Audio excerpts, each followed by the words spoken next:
What's going on, fellow A-plusers? It's your boy Adam Perez, man. We are back once again with a brand new Daredevil Born Again review as we're going to be getting into episodes number 5 and 6 for you guys today. Back-to-back episodes, 2 doses of Daredevil this week. We got what? 3 more episodes this season, to be quite frank with you. They actually did go ahead and drop a mid-season sort of trailer earlier last week. If you guys haven't had the opportunity to check it out, or earlier this week, if I'm not mistaken. I think they dropped it on Tuesday, just before we wind up getting this double dose of episodes in here to get us hyped for certainly what is to come. And honestly, after these 2 episodes, man, I honestly cannot wait. So let's just go ahead and dive into this and talk about it.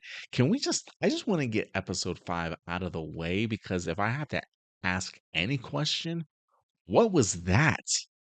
Episode 5, I'm sorry. I'm always honest with you guys, was a major bummer for me, a major disappointment for me. Not to say that I didn't walk away appreciating certain aspects of the episode, but episode 5 for me was just not it, y'all. It felt like a leftover, if you will, from maybe something that they had filmed previously before making the decision, we're going to start over again. Like, there might be some elements to the previous script that managed to work its way in, specifically like the Luca and Victor stuff, the $1.8 million that, Vanessa and Kingpin have certainly been talking about and things like that. That certainly might have stayed within the storyline a little bit. But outside of that, this just felt really disjointed and almost sort of disconnected, if you will. Like, if it wasn't for the 1.8 million and some similar characters outside of this felt like this was almost a completely different show to me, to be quite frank with you. Just tonally, the vibes were off. Like, when I watched episode 5, I felt like I was watching a 90s sort of action heist movie, almost like not like a bad one. I don't know if it was like the negotiation aspect, having the police officer telling the bank robber a joke, him just being like your carbon copy villain of the week in the sense of being the bank robber. I mean, it literally felt more like a 90s action heist film than a Daredevil episode. So I am like, I have no idea about this, but I am one to believe that this felt like very much a carryover, because it just did not mesh at all with any aspect of what we've gotten so far this season. I mean, just from like a directorial standpoint, storytelling beats in the sense of, giving us New York footage. But they give us brief New York footage because of the St. Patrick's Day stuff, but interviewing people on the streets, no Wilson Fisk, no Vanessa in here, no mayoral aspects, no police officer stuff, right? Like, no law firm stuff kind of going on, no connection to what happened with Hector Ayala or Muse, to certainly say the least. It was almost like its own self-contained 1 episode arc, that had some sort of connection to whoever's working for Fisk in regards to the 1.8 million. Outside of that, this was very much its own standalone episode, and I just did not care for it. It really kind of just threw off the pacing of this episode, especially after episode of the season, after episode number 4, when we just got Frank in that intense emotional moment between the two of them. Like, to then just come back to Matt Murdock, who is smiling and going to the bank and trying to get a loan, sort of thing. Like, it just felt off. Like, there was no ramifications of what happened the previous 4 episodes that impacted this one to me on an emotional level. And so it really, like, I just did not have fun watching it. So I was not a fan of episode 5. If there's anything that I do walk away appreciating, look, it's 2 things. One, Yusef Khan. I am a big Miss Marvel fan. I really enjoy Kamala Khan's family, and for me, Yusef Khan was certainly a breath of fresh air. Maybe going on some tangents a little bit too long when they first wind up meeting. I'm like, where is this conversation going, my guy?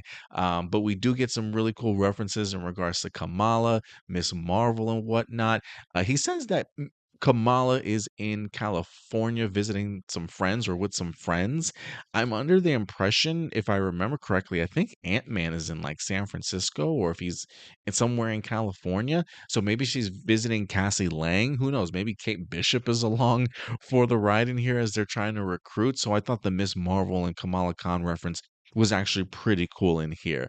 And then really the other aspect that I had was that I enjoyed was it's kind of cool to kind of see how Matt Murdock navigates getting out of this situation when he is literally in public, right? Like, how do you save people's lives without immediately coming out and showing everybody, like, hey, I'm a blind guy that knows how to fight, sort of thing? Hi, can you figure out who I am? Like, without revealing too much about yourself, right? So I did think it was rather clever to kind of see how he was going to navigate this situation of the bank robbery. And then it's always really cool to kind of see him playing with the safes and unlocking things and whatnot. So in that regards, it was pretty neat to see Matt in a situation that I don't want to say he didn't feel comfortable in, but certainly had to think on his feet in order to get to the situation that he certainly wanted it to be. But even then, I mean, you know, I will say this: it did lead to at least a good, really cool fight sequence in an alleyway at the end when the man, I mean, he just literally just broke this dude's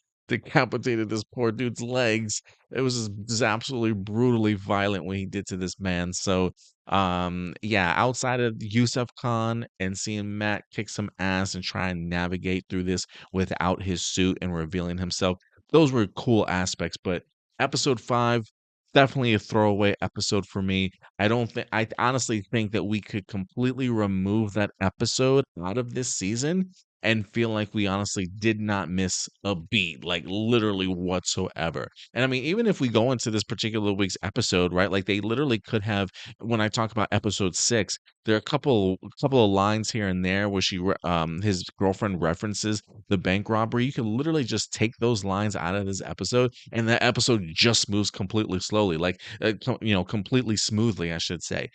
Fisk doesn't talk about the bank robbery, doesn't talk about the heist that certainly went down. So I'm telling you, episode 5 is easily a throwaway episode. It didn't fit the tone, the pacing, the vibe of the show so far. If anything, I think it really just kind of like jolted me almost out of the episode entirely. And yeah, this feels like a throwaway episode from what they originally had wrote and thought, oh, we gotta kind of keep it in here because of the Miss Marvel references and Yusuf Khan. Outside of that, it wasn't needed, y'all. So I'm not gonna spend too much more time on episode 5.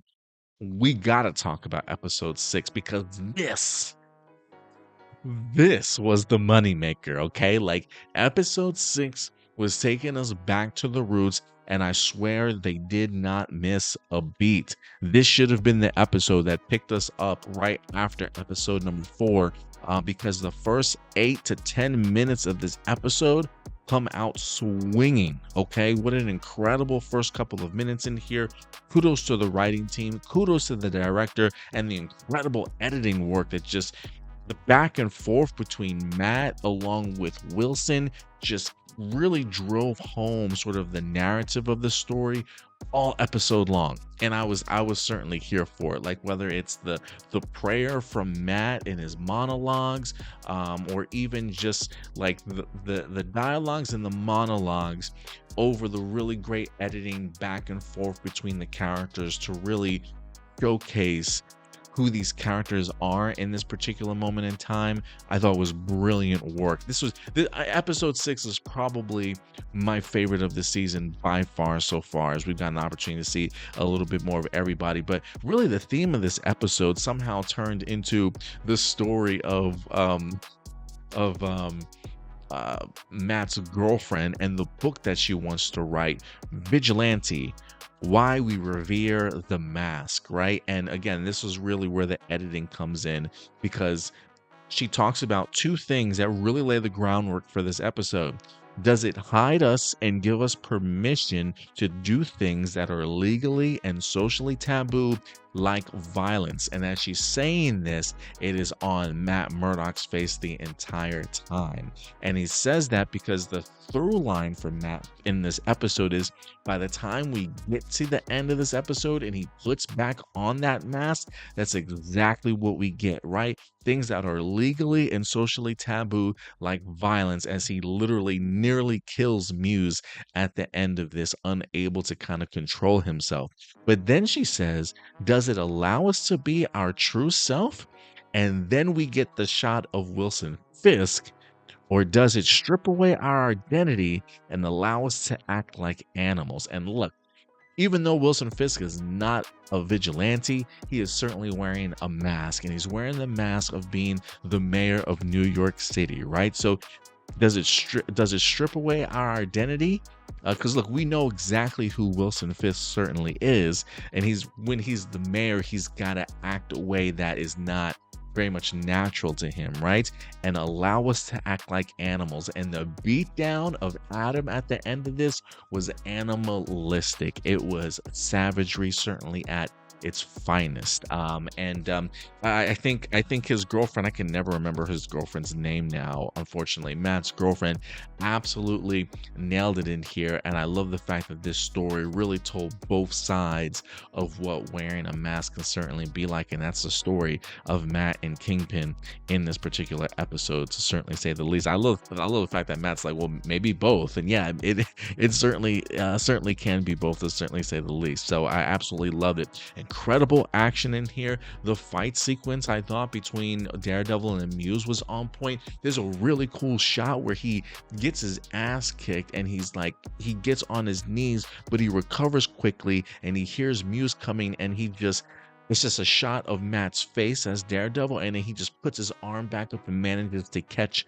the weapon that Muse is swinging at him. I thought it was a absolutely brilliant shot. Him using the bow sticks or the baton the way that he certainly was. The back and forth battle between them was intense. The way that the man was choking him and trying to like lynch him off on the side of the ladder, just brutal stuff, man. The animalistic cry of Daredevil when he was just kind of pushed to his limit in here, when he realizes the idea of like, like, I gotta end this to go ahead and save Angela. I mean, my God, what an unbelievable fight sequence. And same thing with the Kingpin in here, just beating the hell out of poor Adam after giving him an axe, if you will, just showcasing that this man is still who we've always known him to be. Anybody that complained about who the Kingpin certainly was the first couple of episodes, oh, he's changed, he's not the same person. Look, you've been fooling yourself the whole entire time, okay? Like, Kingpin has always been Kingpin. He's just wearing a mask, and I think that definitely proved its point here in this episode. I mean, we even get the opportunity to see him continuing to navigate in this new anti-vigilante task force, as we come to discover Muse is now officially revealed, a serial killer with a body count of 60 plus people. I love the little jab that Wilson gives to the officer, or the commissioner, in the sense of like, when the waste management guy discovers that we have a serial killer before the NYPD, something's wrong, right? Like, we gotta change protocol. And he uses this to his advantage, if you will, in the sense of really getting the worst of the worst from the NYPD and putting them together to go ahead and try and find Muse, and certainly kind of bring him to justice a little bit. So even if you go back to what Matt's girlfriend said, the idea of like permission for us to do things that are legally and socially taboo, right? I mean, I would think that's certainly legally taboo for Wilson Fisk to certainly have to do, but all while he's wearing the mask of being the mayor of New York City. But one of the aspects about this episode that I really did enjoy, though, was, continuing to see the Matt struggle of putting on the mask and the guilt that he certainly feels in this episode, right? I mean, having Angela Ayala come to him and give him the clue that her uncle was trying to investigate something, in a sense that like people have certainly gone missing. I'm glad that that wind up actually getting brought up here in this episode. And when she goes to ask Matt for help, he kind of rejects her, right? And it's one of those things too where clearly it eats at him because he then goes to try and learn about the subway station and what's kind of going on there. But the idea that his buddy comes in and reveals to him that there's been a serial killer on the loose, that look that Matt gives is not just a sense of, man, Angela was right this whole entire time, but I gotta think that Matt puts that body count of 60 people, 60 plus people on his conscious, right? I mean, the fact that he still thinks about that day of losing Foggy and the limits that he pushed himself to with throwing Bullseye off the edge, clearly he tucked Daredevil away for a reason. And had he not done that, I'm pretty sure Daredevil would have stopped a lot of these deaths from certainly happening, or Muse from even becoming a thing. So there's that extra layer of guilt also, in the sense of, I have sat idly by allowing the law to try and do its thing, and it's managed to allow a serial killer to be loose in the city of people dying that I should be out there sort of protecting, right? So when it comes to the moment of Angela now being lost, I love the line of, fuck it. Like, I'm just gonna put it back on. Like, clearly somebody has to do something, because the city is certainly not getting the job done here, and it literally takes Matt to a very dark place in here for sure. I mean, the outburst of rage and the yelling while he's facing off against Muse. I mean, just think of all that pent up frustration, right? And the idea of carrying around that guilt and shame with you and pushing you to do something that,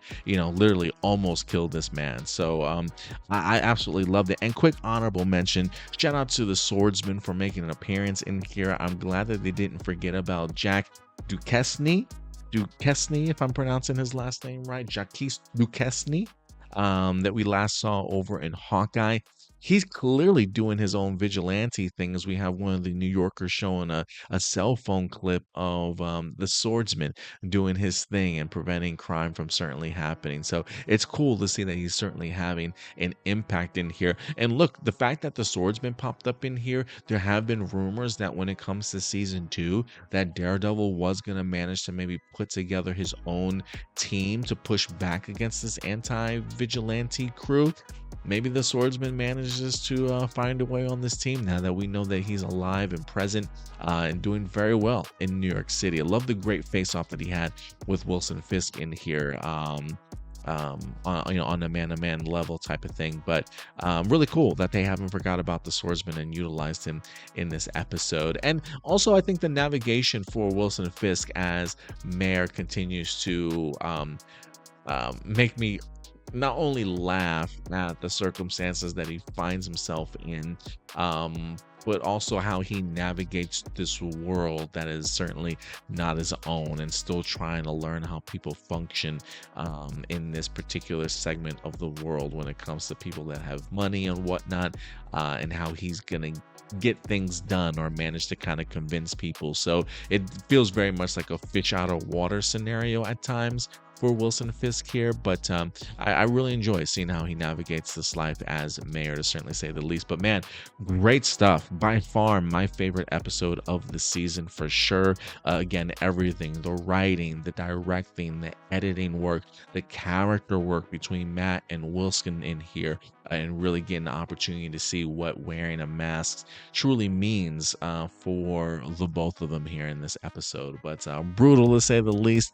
Incredible action, and I'm glad we got the episode that we did, and I cannot wait to see what the last 3 episodes call for. But look, if there's anything in particular that I missed, anything else that you took away from this episode, I would love to certainly have that conversation with you guys in the comment section box below. At the end of the day, these are simply my A+ opinions. I want to know yours, so let me know your thoughts, guys. Until next time, do us a big favor. As always, take care of yourselves, take care of each other, and keep it A+. I'll talk to you guys later. Bye.